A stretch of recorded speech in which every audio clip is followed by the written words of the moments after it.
Long time no see, D-Bags. JJ back here from Rump Your Bets with another free pick for it. This time it's going to be in the NFL for Thursday, October the 28th. Game's going to be played between the Arizona Cardinals and the Green Bay Packers. Current betting spread is Cardinals minus 6.5. Total 50. It does feel good to be back in the dirty jersey. A week off does the body good sometimes, or sometimes not, right? Because I ate like shit over the last week and a half. No qualms here, though. Excited to get back at it. The last Thursday Night Football video I did a few weeks back actually broke the 4-game winning streak. I lost the Eagles team total over 22.5. They landed on 22, actually, and did cover the spread, which is just something you hate to see when you have a specific bet. I did. Either way, is what it is. We've had a bunch of good weeks in a row. Despite being on vacation last week, I did hook up the Rumpier crew with a few props I liked for Case Keenum. Over on attempts and completions. Soft numbers for a guy that Stefanski trusts to run that offense, and Keenum's your ideal backup anyway, but the numbers were just soft in general. They were posting like light Baker numbers for Keenum, who they definitely were going to run a bunch of short stuff, and they did, and you know, it was just, it seemed like two very easy bets, even before and after you watched the game. Look, here's the thing with Keenum. He's an ideal backup, right? A high enough upside to fill in when needed, low enough downside that he's not going to be a long-term starter for any team anymore, or likely won't be. This keeps a lot of other teams from wanting him to be the number one, and he can be a good backup for Stefanski here for Baker. And look, Keenum had a great year back in 2017 under Stefanski, but you could kind of see where his ceiling peaks, right? I mean, excellent game manager, very smart quarterback.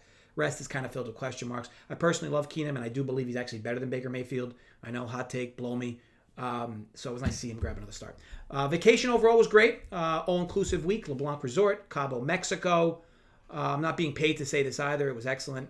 From the service to the activities, people, everything was great. Highly recommended, and trust me, it's not my typical vacation, laying by the pool every day, but I'm more of a sleep-in, walk to the sportsbook guy, as I'm sure some of you know, but either way, it was awesome. Very relaxing, quite different for me, and really had a great time. I was enjoying the activities in and around the pool.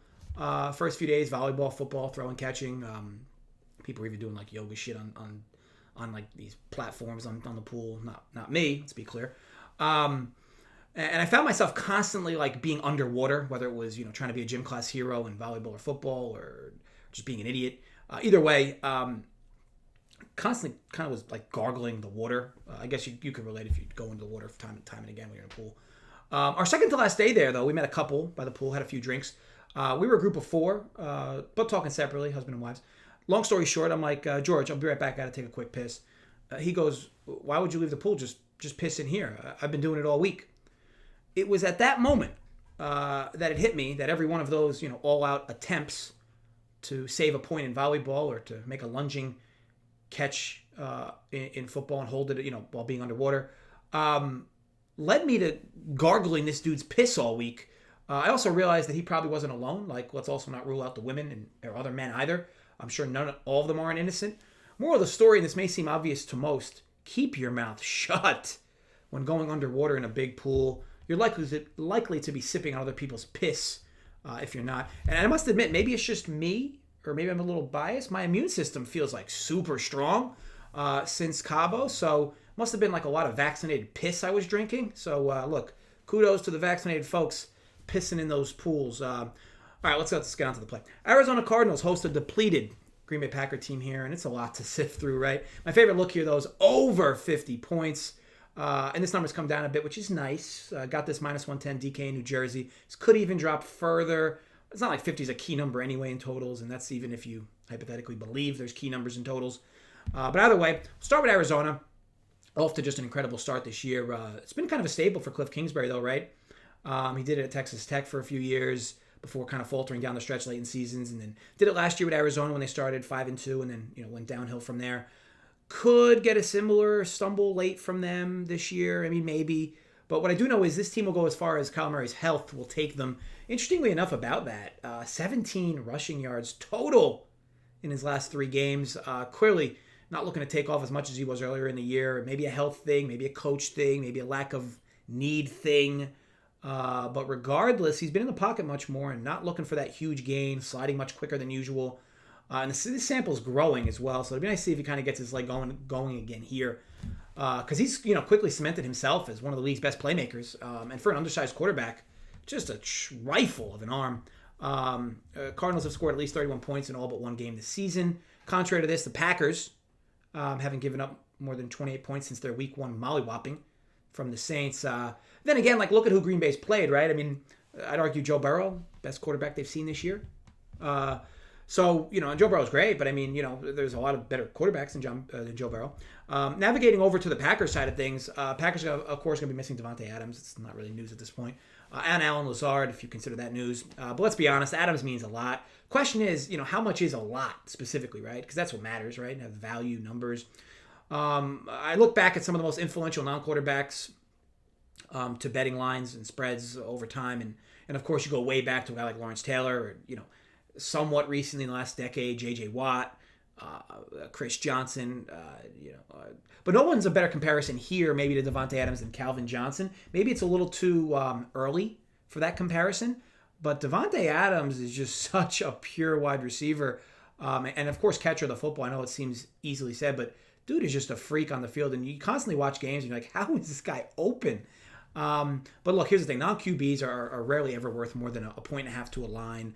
I'd argue Calvin Johnson was 2. Is Davante Adams worth 2 or more? I mean, maybe. But this line to me indicates that he's worth like 3. I mean, I don't know about Davante Adams worth 3 points. I mean, based on power rankings, this line should be about 3.5. Both squads, if both squads are at full health, it's 6.5, 6-ish. Kind of moving between 5.5 and 7. Seems to be fair, but there are more missing pieces for Green Bay in the mix, which kind of make that number what it is. So I don't think Davante Adams. I think Davante Adams is about 1.5 too. I think there's the other factors in here. Of course, Lazard isn't worth much, but again, you're not talking. It's an already depleted receiver core. No DC for Green Bay. There's other question marks in the mix as well. Look, I don't have number exacts, but if you watch the Packers, Davante Adams is a third down conversion machine for Rodgers that he's just not going to have. And if the run game falters with Aaron Jones, it makes things worse. Lack of third down conversions could lead to more Cardinals possessions. But this is still Aaron Rodgers and an offensive-minded head coach in Matt LaFleur. Look, last season, Davante Adams missed 2 games, and that was at the Saints and at home against the Falcons. Green Bay scored over 30 points in both games, and Rodgers averaged over 300 yards passing. I mean, next man up approach for this team, maybe. You go even back a few more years, and Green Bay's record without Adams is actually pretty good, believe it or not. Green Bay will, of course, lack weapons in this game, and Rodgers doesn't have Mr. All Reliable on third down.